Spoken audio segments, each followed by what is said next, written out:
Gared on the go time. Gared, live for us at Disney's Hollywood Studios in Walt Disney World. Gared, what's going on, man?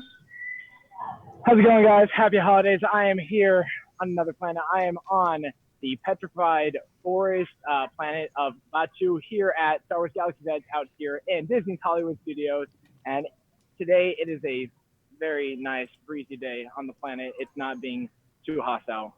But yeah, it's a good day out here. We got a lot of people going around enjoying all the splendor and the magic that came into making this land. Well, I'm happy to hear that. It sounds like Star Wars Galaxy's Edge has been the site of so much activity lately, including last week's grand opening of the Rise of the Resistance attraction, which you, of course, were there for opening day to experience, and we do have that video available here on our YouTube channel at The Kingdom Report. But tell us, what's been going on with Rise of the Resistance since opening day? I know that you've been watching it like a hawk because it's the center of everything for Walt Disney World right now. Yeah, so Rise of the Resistance, currently it is probably one of the most popular attractions that Disney has ever conceived. For those of you that may not know, this is not a typical attraction where you'd wait in a queue and then you wait your turn. Essentially, this ride has been so popular that they created a virtual queue for this called the boarding group system. So essentially, once you scan your Magic Band and enter the park, you then go on to the My Disney Experience app, and then you have to join a boarding group. Now, that does not mean you get to go on the ride right away. What that means is you have to sit, or not sit, but you can run around the parks until you get a notification on your My Disney Experience app saying, hey, it's time for you to ride the attraction. So on opening day, the parking lot actually opened at 4:30 in the morning. There were guests there before even the parking attendants were. And then I slept in a little bit until 6, got into the park around 6:45, 6:50. And then I joined a boarding group right away. I got boarding group 64. And once doing that, I had to wait close to 8 hours before I actually got to ride the actual attraction. And you were speechless coming off of that attraction for the first time. You've had some time to process it. You've had some time to kind of think about what the experience was like overall. And, you gave your thoughts in the video. But if you were to sum up this attraction, Rise of the Resistance, in one word, what one word do you think you'd choose?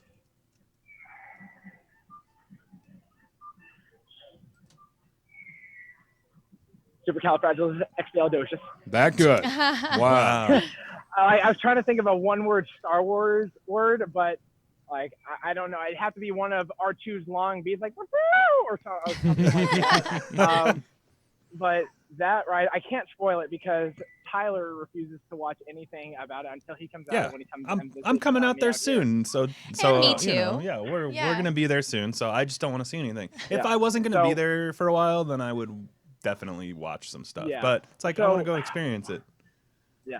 So without spoiling it for you folks as well as our lovely viewers, the best way to describe this ride is the attraction is set up sort of like a book where there are different chapters in which you become a member of the Resistance.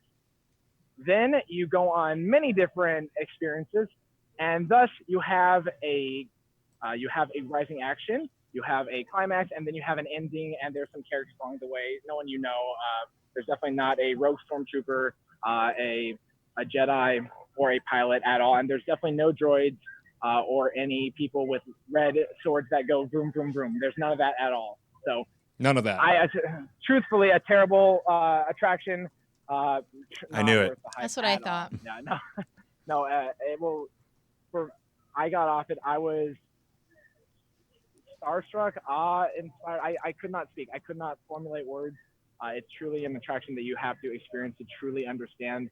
Videos do not serve it justice, but that is the highest standard of Imagineering, and that is what all rides should strive to be. I understand now why they couldn't open it right away, but it's a shame that they couldn't. But truly, for those 8 hours, worth it, because I was able to walk around and do stuff. But that ride, man, oh man, I cannot wait to go on it again, personally. Some incredibly high praise there from a guy who knows his attractions, that's for sure. A guy who definitely loves himself some rides. Gared, I understand that Disney's Hollywood Studios has also made some adjustments in light of all of the Rise of the Resistance activity. What can you tell us about that? Yes. So first and foremost, every park has its normal operation hours, which is like 9 to 9 p.m. so on, 9 a.m. to 9 p.m. so on and so forth. And also, in addition to that, parks have extra magic hours. For those of you that may not know, if you are staying at a Disney hotel, you get what are called extra magic hours, which means you get to go in before the general public to experience things.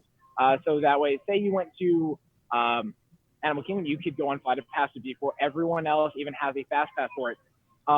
Now, with this ride being so popular, people that had extra magic hours, that rule really didn't apply because they were letting people in at 6:30 in the morning that didn't have extra magic hours just because they had to get people in. So what they've done is they've adjusted the times for Hollywood Studios, and they've made it open earlier and they've kept it open later. So I believe today it's open from 7 a.m. to 10 p.m.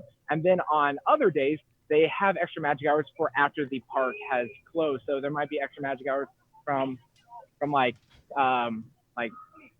10 p.m. to like midnight or 8 p.m. to 10 p.m. So they've adjusted to accommodate not only the people that are showing up extra early to get on this attraction and get those boarding groups, which are the most precious thing at Disney right now, even more precious than a Mickey bar.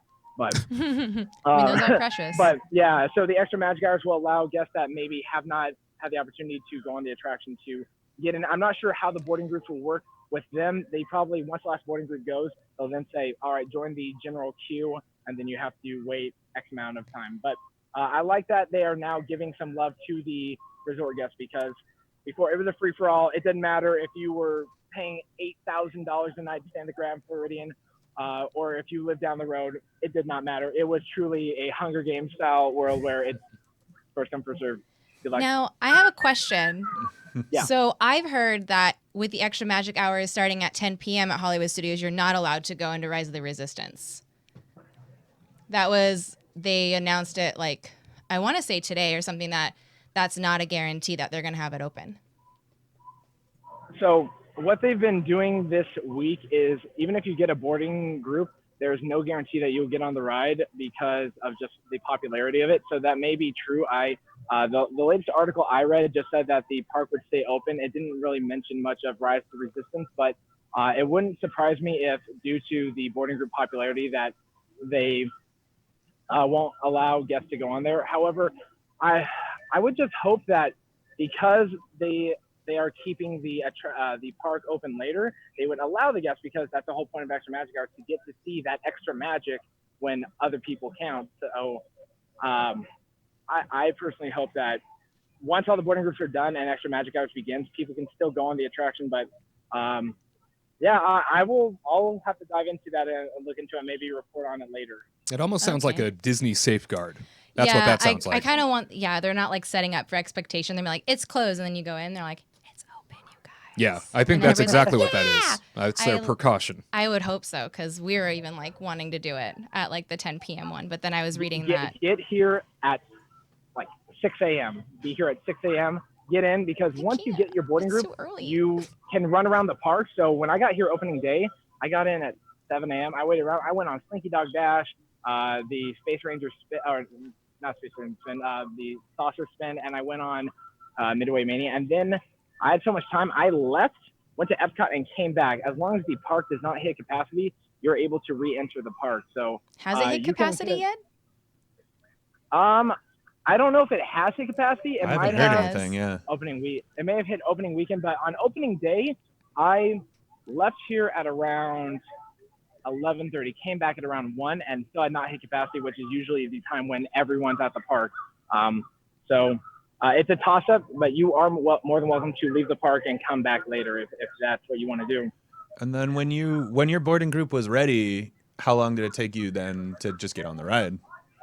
So they announced boarding groups on the app, and they'll be like boarding groups 54 through 66. And then you go, you scan your Magic Band, and then you enter the actual queue. I was in the actual queue for possibly, I want to say 35 to 45 minutes before I got to go on and actually experience the pre-show and all the other elements of the ride. I'm trying to not spoil anything, so I have to choose my words very carefully.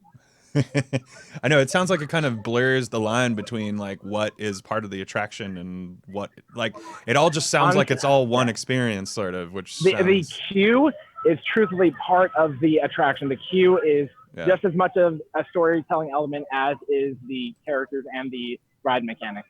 I'm excited. I'm excited.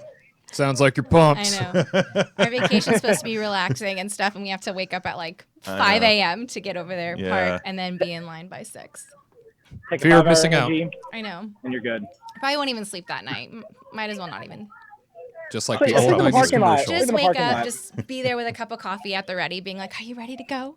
I'm Let's too go. excited to sleep, as the child used to say in that adorable commercial. But anything else we should know from Galaxy's Edge or Hollywood Studios? Anything else? They're doing some construction behind the Beauty and the Beast stage show. I don't know what that is exactly. It could be making a walkway for the exit of Fantasmic, but truly all the hype is going on to this attraction since opening day. Every boarding pass has been snagged before 9 a.m. Today it was snagged before 7:30. So weekends are definitely the peak times that people are getting here extra early. But the only advice I would say is get here as soon as you can. Sleep is for the weak. A true Jedi can meditate awake, and may the force be with you. Or go to Baseline Tap House and wait until your boarding group's called. Knock back That's what a I would few in do. the morning, maybe a mimosa or two. Why not? Yeah, Yeah. that's what Yeah. classy people do. Classy people do Mimosas. that. They Classy do. people have alcoholism. Yeah. I Classy am is a true. classy person. I think we just heard an admission here today. Well, Gared.